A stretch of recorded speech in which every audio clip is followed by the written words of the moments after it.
What if I told you that your medical degree could buy back your time instead of stealing it? Well, my guest today, Dr. Alex Shloe, is a family medicine physician who traded burnout for breakthrough by investing in residential assisted living. And now he practices medicine because he wants to, not because he has to. Stick with us. This conversation might just open the door to your next chapter of freedom. Alex, take us back to your aha moment. What made a busy Air Force medicine doc think to yourself, you know what? Let me add a little real estate to my resume?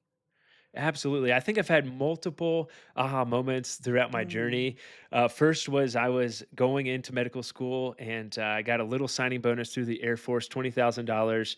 And at the time I thought, man, I am incredibly rich. And my dad Yeah. was like, hey, how about you take that $20,000, put it down as a down payment on a duplex or a Mm. quadplex, fix it up while you're in med school, rent it out, and go from there. And he didn't have any real estate investing experience or knowledge, and I grew up from a very kind of poor financial situation in my family, and I Mhm. unfortunately did what a lot of kids do, and I didn't listen to them. After looking back on it, that was an aha moment, and the seed was Yeah. planted at that moment. But fast forward a couple rental properties later, I was in clinic, and I was seeing this kid as a patient. He was 8, and every kid I'll ask, "Hey, do you have any questions for me?" It's really funny. They're like, "Hey, do you like chocolate?" I love chocolate. Do Oh. you like ice cream? I love ice cream. And this kid said, "Dr. Schlo, how many patients do you see per day?" And I was like, like 18 to 20. And he's like, "What? 18 to 20? That is too many." And I was like, "Man, this 8-year-old kid gets it, and the healthcare system does not." And a Yeah. couple of days after that, I spent more time waiting for a family of 3 to show up, and then they showed up late, and we said, "Hey, we need to reschedule your appointment." And then that was a whole huge fight, and ultimately ended up seeing them.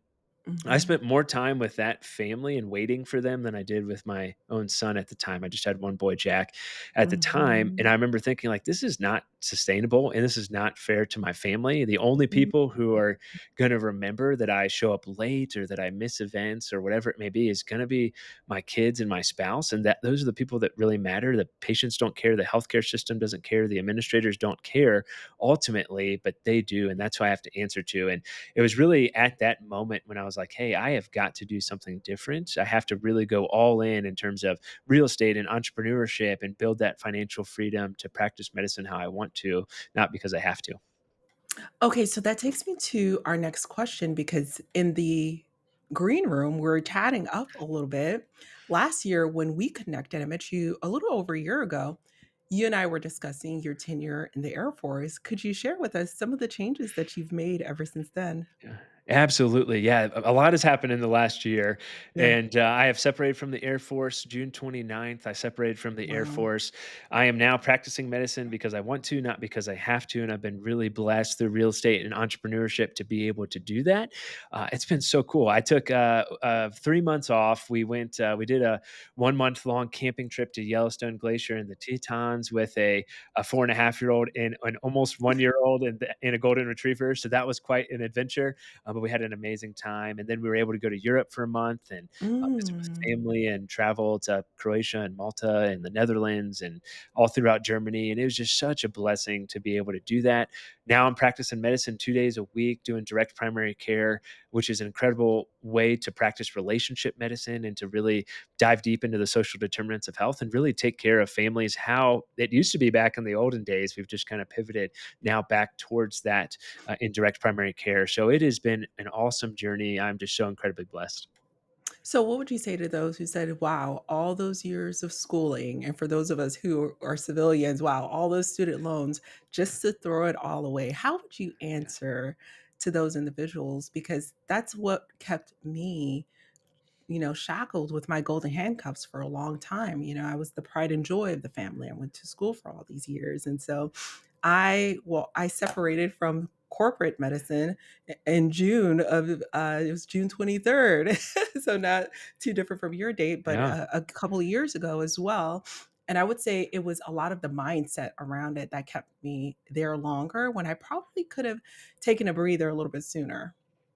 Yeah, absolutely. I think That's a question that a lot of docs have is kind of that golden stethoscope, I like to call it, or the golden handcuffs, or like, what am I going to do when I take off the white coat? And I think for me, my identity has never been in I'm a doctor. My identity is in Christ, in being a husband and a father and Mm, investor entrepreneur. And I am so fortunate and blessed that I have the ability to be a doctor and the ability to take care of patients and do that well. yes.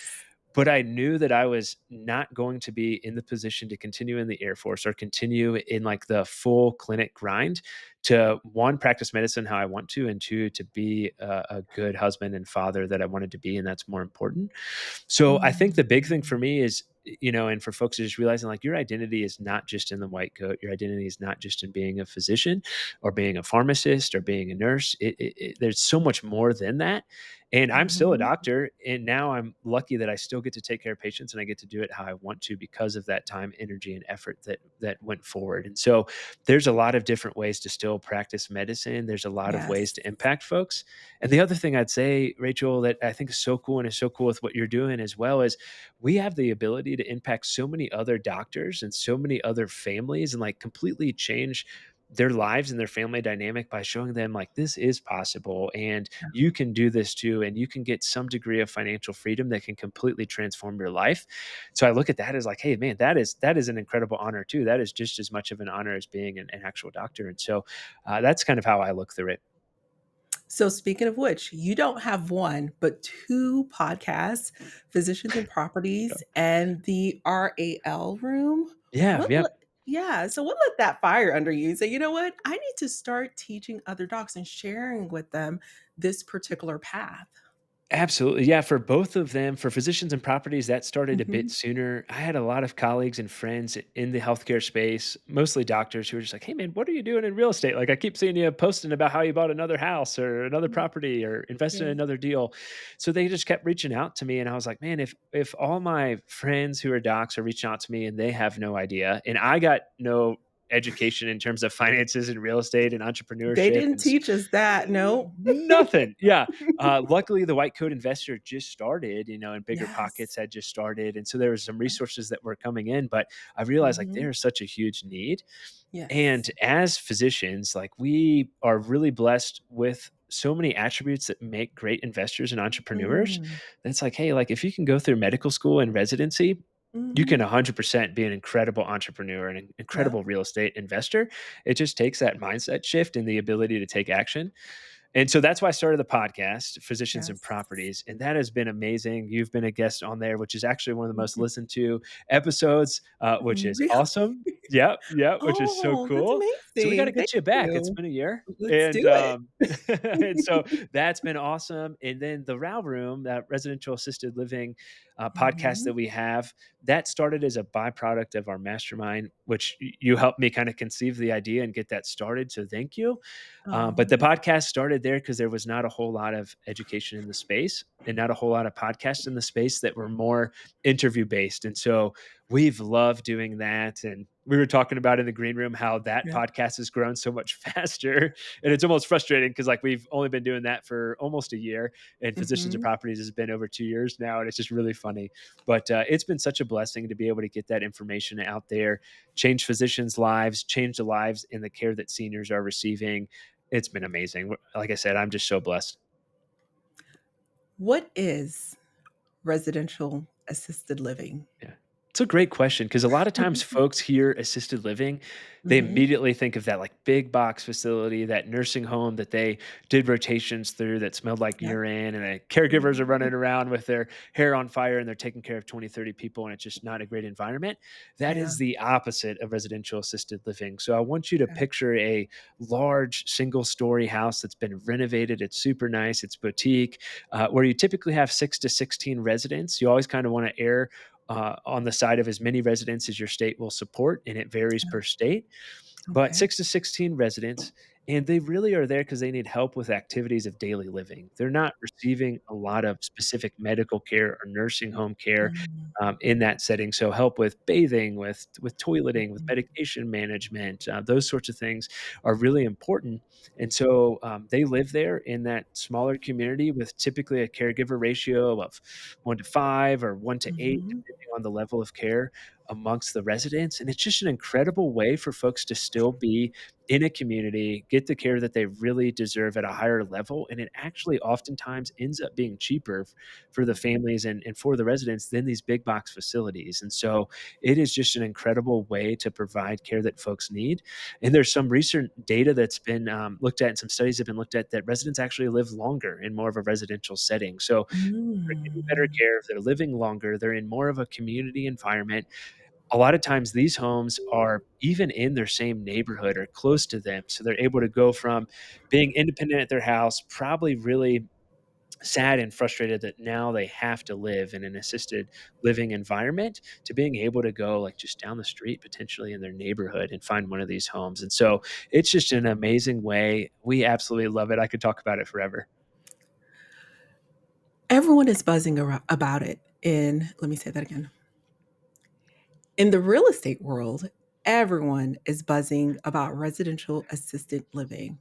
Why are you calling it the best opportunity in real estate for decades to come? Yeah, it's really pretty simple. The supply-demand mismatch is Mm, incredible. Right now, we're looking at the silver tsunami, right? And I like to tell mm, folks there's 2 silver tsunamis that exist and are beneficial in assisted living. There's a silver tsunami of the small business owners who now want to retire. A lot of them mm, own assisted living and they now want to mhm, retire. So it's a great opportunity for you to come in and buy their business and buy their real estate.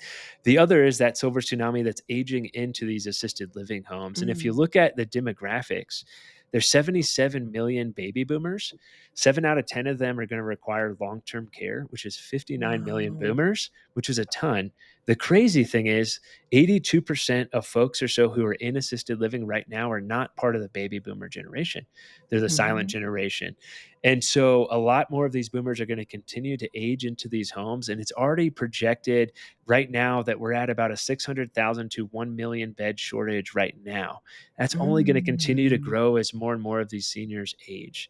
The other thing that's crazy is if you look at that supply demand mismatch, everyone I talk to could open one of these homes and we wouldn't come anywhere close to meeting the wow. demand. And so a lot of asset classes in real estate, we're seeing a lot of competition as folks are trying to BRRRR and do short term rentals. And there's a lot of amazing opportunities in those asset classes and others, but you do have a Mhm. lot of competition.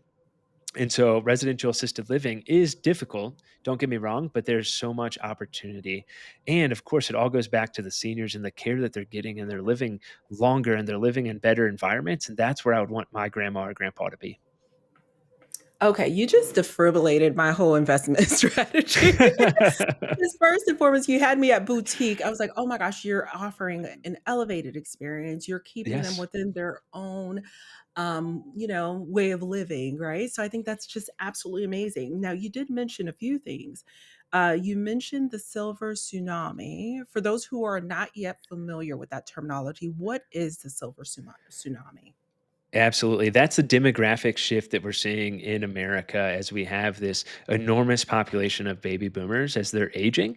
As I mentioned, there's kind of those 2 silver tsunamis. The baby boomers are aging out of owning their small businesses, and so that provides an opportunity. And then they're Mhm, aging more and more going into these assisted living homes over time as well, which sets up incredible tailwinds for investment as we see more and more aging. If we're looking at this strictly from a financial perspective, as more and more baby boomers are aging, as that silver tsunami is happening more and more, and there's that supply demand mismatch, you're going to see prices for resident rates continue to increase, and then it's going to make this even more of a lucrative investment. And it's not to say that you're trying to like price gouge or like charge a crazy amount, but you're yeah, providing an incredible service for seniors that they're willing mhm, to pay for. And again, Oftentimes this is cheaper than those big box facilities. And what folks don't really realize in some of those big box facilities, a large portion of them, there's usually like an entrance fee that you pay just to hold your name on a wait list. If there's a wait list, that can be substantial. I was reading an article the other day that was talking about a new development, big box facility, and it's going to be really nice, but they're charging $100,000 entrance fee to put your name on the list to get into this property. Wow. Then they'll charge their base rate, whatever that may be. Let's just say $5,000 a month. But then they're going to charge you for like medication management, maybe for meals, maybe for activities. And then that just really adds up. Typically in residential assisted living, you're just paying a monthly fee, and that's going to cover everything. And so it just makes things more simple. And as I mentioned, a lot better care that's provided. Amazing. Okay, so guys, we're talking about RAL. That's the acronym, Residential Assisted Living. So when you see that around, you're now fully acquainted. Now, Alex, paint the picture for us. You said it was, worthwhile, a worthwhile endeavor, but it's a little bit more difficult. You cut your teeth on some traditional rentals. You know what I do with short-term rentals. So paint us the picture. How does RAL, residential assisted living, differ from traditional rentals or even from luxury short-term rentals that my listeners actually know about? Talk to Yeah. us. Absolutely, and I'm a huge fan of short-term rentals. We've had multiple of them as Mhm. well, and I have shiny object syndrome like everyone else, not Right? afraid to I'm admit getting that. excited now. Yeah, Yes. yeah, exactly. So I completely understand where folks are coming from. I like to tell people when they're thinking about assisted living and investing in Mhm. assisted living, there's 3 different ways you can invest in it. There's probably more, but Mhm. simply, 3 different ways. Okay. The first way would be you could passively invest, right? Like, "Hey, I want to be a limited partner and invest in a new development that you're doing for assisted living," or whatever that may be. There's opportunities there, but that's a limited partner investment. That's going to be the most passive way to invest in assisted living. Your Mhm. upside is going to be decreased because it's more passive, but there's a way to get in the assisted living space would be to passively invest with someone who's doing it like us, or some other incredible operators. Then you could do lease to operator. So essentially, that's how we got started. We purchased 5 lease to operator homes in Arizona, and essentially we Mm. own the real estate. We lease that out on a commercial lease to an operator. The operator provides all the day-to-day care, and then we collect that lease fee. Typically, ballpark, you can cash flow about $3,000 to $5,000 a month or so on one of these homes if it's done right. Now, I will say the most important thing is having the right operator. Do they have the right heart? Are they in assisted living for the right reasons? Do they have experience? Do they have the financial backing and the reserves to cover as the home is getting filled with residents? All those sorts of things are really, really important, and some things that we've learned through the Mhm. school of hard knocks. But those are important things to look at. And we tell folks like you can cash flow like a short term rental, not as good as your luxury short term rentals, but you could cash flow like a typical short term rental while providing good care to seniors. And so that's the lease to operator model. So we have the passive way, limited partner investment, we have the lease to Mhm. operator model, and then you could own the real estate and own the operations. Okay. This is where the cash flow gets crazy. We're talking like 10, 20, $30,000 a month if you own the real estate and own the operations. It's way more time intensive, right? Because now Mhm. you're the one, or your partner who's doing operations is the one who's hiring the caregivers and getting the licensing and doing all the systems and figuring out how you're going to cook the meals for all the residents and provide the care, medication management, all those sorts of things. It's very operationally intensive, but the potential for returns is enormous. And a lot of doctors that we have in the mastermind or folks that I've talked to are like, hey, I don't have the time to own the real estate and the operations, Yeah. which I agree. Like you're probably, better served not doing the operation side of things. But what if you partner with an operator, or what if you provide the real estate experience and some capital, and then you bring in someone to do all the operations for you? There's a lot of different ways that you can split that up and make that work. And so that is a great way to do it. Again, we know people cash flowing 10, 20, $30,000 a month on one home. It's the best use of a single family home that I can think of. And we could certainly talk to what makes a really good home and how you could do Mhm. that. But it is certainly possible to do that as long as you're operating it well, you're marketing it well, you're offering an incredible experience, you're providing great care. You can certainly do that. Okay, that's really exciting to hear. So let's talk about it. Can we talk about what makes a good home versus what makes a home that you would probably pass up and say, you know what, this is not a good idea to invest in this particular home? Absolutely. What we found makes an ideal home is going to Mhm. be a large single story home, as many Okay. bedrooms and bathrooms as you can have. Okay. That's going to be helpful. The more bedrooms and bathrooms you have, the more private residence you can have and the higher rate that you can charge. So, as many bedrooms and bathrooms as you can have. Single story, again, from an accessibility perspective, is going to be really important. A good rule of thumb is about 300 square feet per resident because some different state and potential local regulation requirements may have a square footage requirement for the bedrooms. Like, hey, it has to be at least 8 by 10 for a single occupancy and 10 by 12 for a double occupancy. Just using that for example. So if you shoot Mhm. for about 300 square feet per resident, you typically won't run into that. So if Okay. it's a home that you can have 10 residents, 3,000 square feet would be most likely appropriate and reasonable. Um, so single story is many bedrooms and bathrooms, 300 square feet per resident. You're going to want to look at accessibility, right? Is there a wheelchair ramp? If not, you'll probably need to put one in. Grab bars in the showers, widened door frames for a wheelchair to get through. You're going to need one wheelchair accessible shower. And then typically you'll need a fire suppression system like sprinklers, fire alarm monitoring panel, those sorts of things as well. There's some more nitty gritty that comes into that, but that's really important for like the house structure. Other things that are important is location, right? So, location to different healthcare systems or clinics is going to be really important. Hospitals, that's going to be important. Is it close to an interstate or a highway where it can be easily accessible for family members who are coming to visit? Is helpful. Is the home in an area ideally you're typically going to target like a 50-year-old affluent demographic population because that's often the folks who are looking to put their mom or their dad in a residential assisted living home and they want it to be close to them. They want to be able to visit them. So that's a good market to look at as well. So that is going to be really important too. And then we typically tell people to try and avoid HOAs. Technically, seniors are a protected class, and you can open a residential assisted living home even if there's an HOA, but it can be a bit of a headache. And so we recommend, like, hey, if you can avoid an HOA, it's probably the right way to do it. What is not a good residential assisted living home that we get the question all the time is, hey, Alex, I have a 3 bedroom, 2 bath, 1,500 square foot, 3 story home. Can that be assisted living? No, absolutely not. It's just not going to work. So, really try and focus on single story. Some folks will put an elevator in and do 2 stories, but otherwise, single story just makes it a lot easier. Elevators are expensive and they do break. Elevators, they break a lot. Oh my Yeah. gosh. Okay, so for the exhausted resident or attending that's on their commute right now, thinking to themselves, okay, Alex, I'm intrigued, but I barely have time to sleep, let alone learn about assisted living. What is your prescription for them? Oh, that's a good question. I think first figure out what degree of activity you want to have in a potential investment with assisted living, like we talked about. Maybe for you as a resident or a new attending, or you just had kids and you're crazy busy, maybe that's thinking about doing a limited partner Okay. situation and just investing capital in like a syndication or a fund that's in the assisted living space or senior living space. That's an awesome option.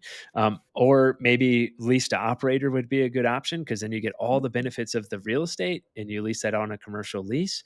That's an option for you as well, or potentially partnering with an operator. I don't think as a busy resident or new attending, you should be thinking about operating an assisted living home. It's just not going to work for you. So partnering with Mhm. someone who can run the operations can be really helpful.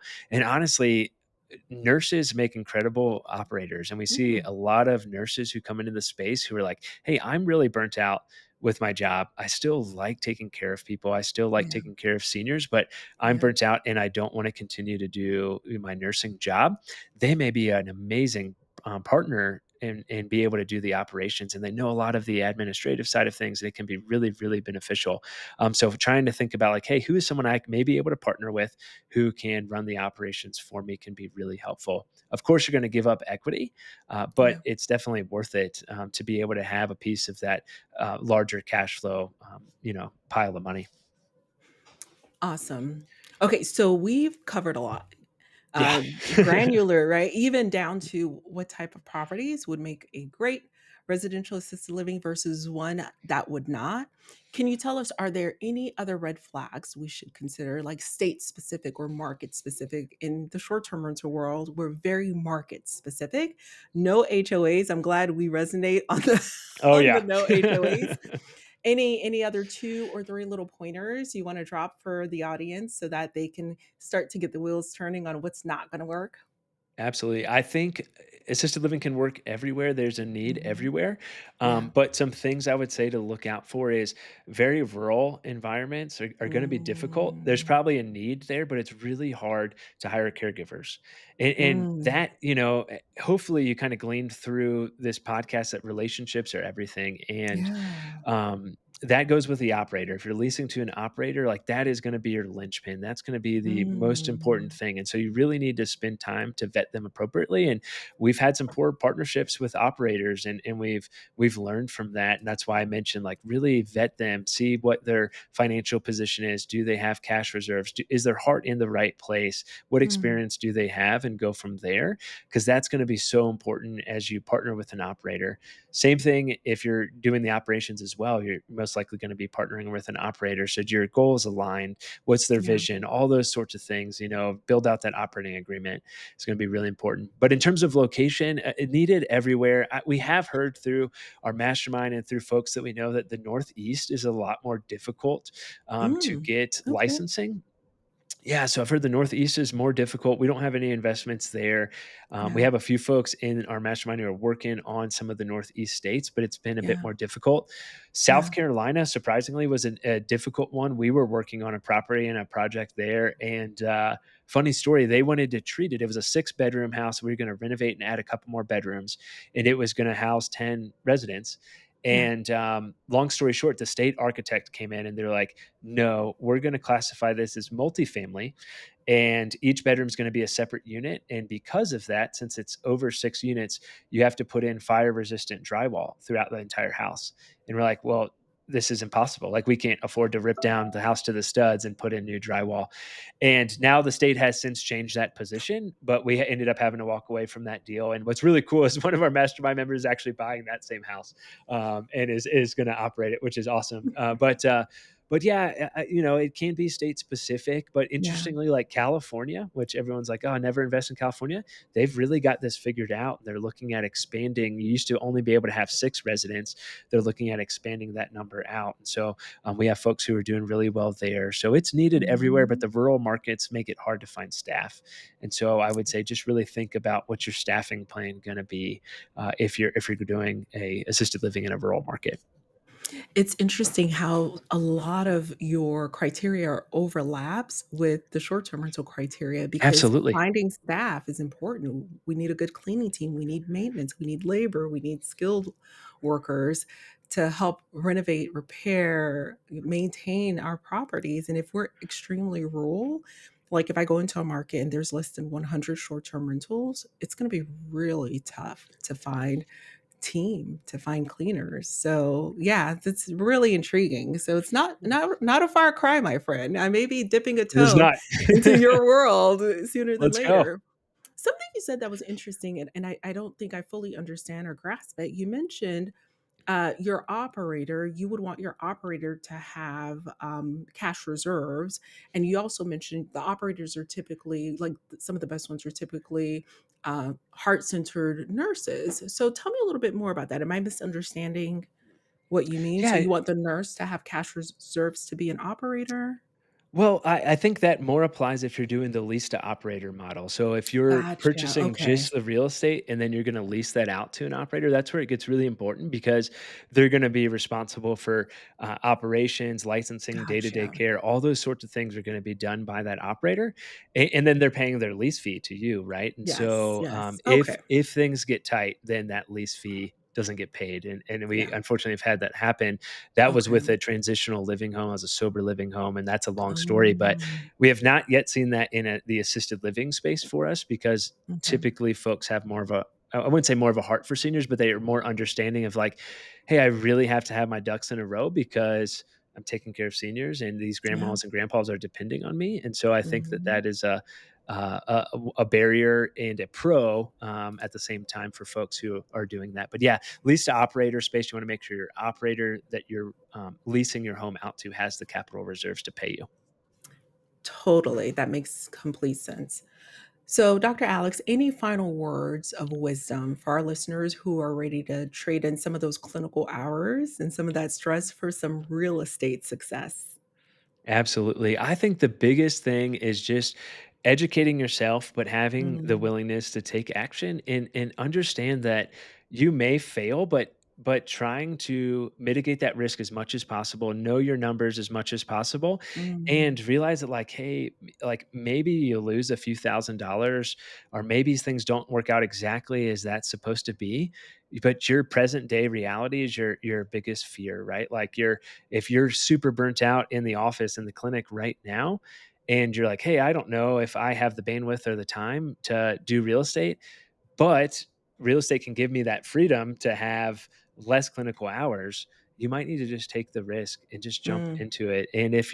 if you realize like, hey, my present day reality is my biggest fear, and worst comes to worst, if I say I invest in assisted living or invest in an awesome short-term rental and I can get some time freedom and I can now work 4 days a week, and for some reason that were to fail, well, then you could always just go back and work 5 days a week. Yeah, It's really, it's really so simple. true. There's always jobs. Yeah, or moonlighting or whatever that may be. And so Yeah. obviously it's super important to know your numbers and make sure it's a great investment, but be willing to take the leap, be willing to take the risk and get started. Ah, love that. Where can our listeners connect and learn more about your let me try that again. All right. So, Dr. Alex, where can our listeners connect with you and learn more about the mastermind? Absolutely. The easiest way to do that would be to Google the RAL room, RAL room, assisted Mhm. living, or you could probably just Google my name and it would probably come up. But there we have a bunch of free resources. You can get our free 10-step guide on that website, theralroom.com. You can get a free 10-step guide that will walk you through how to buy your first or your next residential assisted living home. It's not all comprehensive, but it's a good start in way more detail than I was able to provide today. And there you can also find our podcast as well and connect with us. And then I'm on LinkedIn and Instagram and host the Physicians and Properties podcast as well. We'll add all of those links to all of those social handles in the show notes. So don't worry, Thank you guys, so we got much. you covered.